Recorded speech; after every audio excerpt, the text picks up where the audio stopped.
I heard about the gorilla strategies in business, could be in marketing and XYZ, but I never heard about the gorilla investing strategies. Correct. Can you please explain? Sure. So, first of all, let's understand what a gorilla means. So a gorilla is a monkey, Yes. but it's a very unique monkey, right? So there are many different kind of monkeys, Yes. but the gorilla is rare. So that's one characteristic. There are those small monkeys. There'll be thousands, but gorilla there'll be a few dozen only. Second is they are rare and they are difficult to find. Yes. You have to go deep into the jungle to find a gorilla. They won't be available in the outskirts of the city, right? Yes. So that's rare and difficult to find. Yeah. Second is gorillas are large and dominant and unchallenged. So the smaller monkeys don't mess with gorillas. They don't go near the gorilla. They're scared of them, right? Because they are so large and dominant. And third is amongst all the monkeys, gorillas have the longest lifespan. Okay. Okay. So the reason why we call our style of investing gorilla investing is because we are looking for stocks which meet these criteria. And what are these criteria? As I said, gorillas have the longest lifespan. Yes. We are looking for stocks, high growth stocks especially, where the length of the runway of growth is very long. Okay. Okay. So we are of course interested in what's going to happen in the next 2 to 3 years. Okay. But we are far more interested in what can happen in 10 years or 15 years for the stock. Okay. Now, that doesn't mean that we will only sell it after 10 years. What we need to see is whether the market is seeing what can happen in the next 10 to 15 years and giving valuation to that growth also or not. Okay. Okay. Because what we have seen is that invariably in high growth stocks and sectors which have a long runway of growth, the current market cap also is less a function of next 1, 2, 3 years of earnings, but it's more a function of the longer term trajectory. Right? So if I were to say a stock with the EPS of 100 rupees, 100 crore rupees profit, growing at 25%, if I sum total the profits for the next 5 years, it will be probably less than 500 crores. Right? 100 goes to 125, 125 goes to 150, 150 goes to 200. So at a PE of 50, for example, the market cap would be 4,000 crores. Yes. Right? And there are many stocks. We have seen many stocks like that. Like you have explained about some stock yesterday. Yeah, exactly. So there are many stocks with a PE of 40, 50, 60 also. Yeah. What is the market telling you? Market is telling you that this stock is growing so fast and is likely to continue to grow at a fast rate for long periods of time, that the value of the profits beyond the 5th and 7th and 10th year is far more than the value of the profits today. Okay. Right? So this valuation that the market is giving for the back-ended profits, for the longer-term profits, is called terminal value. Okay. So we are looking at companies which will grow at a high rate for long period of time, like a gorilla, Okay. because they will become so large because of compounding that they will become dominant and unchallenged. Okay. But they are very difficult to find. Yes. Yes. So that's the context of gorilla investing. Okay. Nice. So there is a lot of debate in the retail investing community between the index fund and actively managed funds. Sure. Particularly the index fund investors argue so strong that index funds are far better than actively managed funds. What's your take on that? First of all, I think there's a place for both. Okay. Right? I would say that in a market like India, where there are so many new stocks and themes and sectors emerging all the time, we are still a developing market. Yes. Right? It's not like all sectors are mature. There are many sectors which will come up from being small and become large. Many stocks which will come up from being small become large. So I think there is a lot of scope for active management, stock picking, and alpha generation.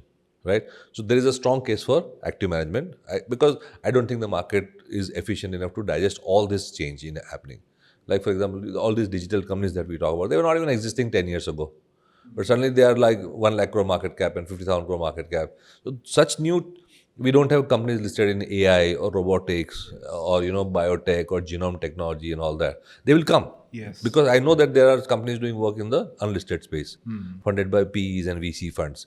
So they are going to get listed in the next 5-10 years. So new stocks, high growth stocks and sectors will continue to emerge. So that means there is enough scope for alpha creation because these stocks, when they are small, will not be in the index. Yes. Right?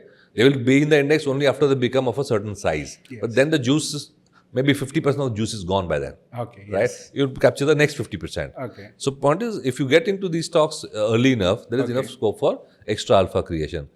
Index funds have their pluses and minuses because you are de-risking yourself from the quirks of an individual, Yeah. the fund manager, right? So if you're not sure about which fund manager to choose, then you should go for index fund. I would also recommend index funds for thematics. Okay. Okay, because again, if you want to put money into a certain theme, you'd rather go with an index fund with a predefined Okay. benchmark Okay, yeah. of that theme Okay. or that sector. Okay. Okay. Because the whole idea is to participate in that theme that is probably 70-80% of the job done. Yes. And within that, whether you generate alpha over that particular theme benchmark is less relevant. Okay. The point is, if you want to say go into have more exposure to defense, probably you want to go for an index fund in that particular field, Yes, rather than yes, a stock, because it's more important to be there in that sector rather than do stock picking at the macro level, so to say. So if we want to construct a portfolio individually, and if we want to have a choice of selecting a sector and exposure, so then we have to go with the index fund. Correct, exactly. A thematic fund, index fund, Yes. because there the call is yours, Yes. Okay. not of the fund manager. Yes. I understood. Should I care more about the expense ratio or the fund performance? Certainly fund performance. nothing good comes cheap. Okay.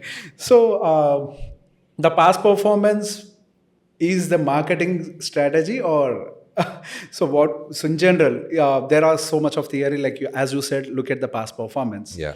So in most of the cases, the past performance has failed, and over Why the do you say years, that? Why do you say maybe that? I should not list the AMC name, but in 2003, few AMCs were on the top, and in 2024, few AMCs were on the top, and now they were underperforming. Sure. So when they have the high concentration, generally they'll outperform. I think it's a very broad statement. I would not agree with that. Okay. Okay, because there are many funds which have many stocks, probably even more than 100 stocks, which are still doing well, Okay. right? Maybe the averaging. On the average, they are doing good. But No. if you There are take the certain number funds one, which are doing well in spite of having more stock. There are certain funds which are doing well in spite of being very concentrated. okay, So it's a whole spectrum, frankly Okay. speaking, right? What is more important is, as an investor, you understand what you are getting into, right? If a fund house is known for value style, right? The inherent DNA of the fund house is that of value, yeah, right? Then it will do well when the value style is doing well. yes, It will not do well when the value style is out of favor. yeah, Similarly, for growth, there are growth houses which will do well when the growth style is doing well. They will not do well when the growth style is not doing well. So it's more important for the investor to understand what the fund managers and a fund house style is, rather than trying to figure out what is going to be the next style. You need to understand yourself as well as the fund manager. okay, Are you a growth investor do you want to protect more of the downside, or you want more of the upside? I understood. Yes. So understand yourself first, Okay. understand the philosophy of the fund and the fund manager, and then take a call. So every fund house. There are some investors who want a concentrated portfolio. Yeah. There are some investors who are risk averse, and it's too risky to have a over concentrated portfolio. Yes. So you need to figure that out yourself, and that's where probably a little more study is required. Yes. So I believe most. Not just the past 1, 3, 5 year Exactly. track record. Yeah, that is not that is not the parameter actually. Correct. So And because these style phases can last for long. ah, It may not be 1 or 2 months. It could be 1 year, 2 years also. And within that, if you get frustrated or confused, there's a problem. okay. Most of the investors don't know that every AMC will have their own philosophy, as you said, value, growth, or blend oriented. Correct. So as we are discussing about the philosophy of individual AMCs, should an investor choose one AMC, or whether he need to choose the multiple AMCs to diversify the risk? Again, know yourself first. Okay. You have to know yourself first. Suitability. Suitability, exactly. Yeah, okay. I understood. Okay.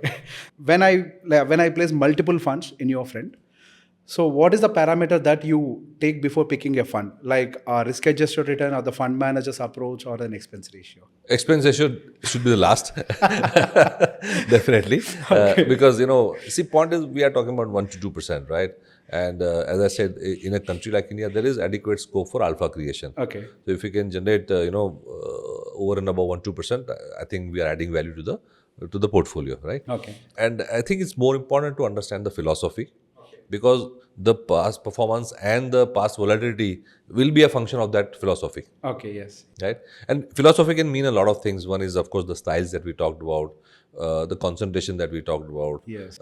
the individual versus process driven approach that we talked about. That's some fund houses which let fund managers have a lot of freedom, Okay. complete freedom. So one fund may do completely different from the other fund if there are different fund managers. Some fund houses have a more consistent policy across different funds. So all those nuances you need to understand. So basically, we have to read. As you said, we have to Absolutely. spend some time while investing in the mutual funds, Exactly. understand them, understand the philosophy. It's exactly like picking a stock. Yeah. Right? Yes, exactly. Yeah. So we are investing on the mind of a fund manager. Correct. And you are investing based on your understanding of yourself. I understand. Okay. Right? Because you can't have a situation where you want limited downside, but you also want the unlimited upside of the markets. Yes. Yes. Right? You have to choose. Right? Whether you want less volatility or you want high volatility. Yes. Yes. Yes. Okay. I understand.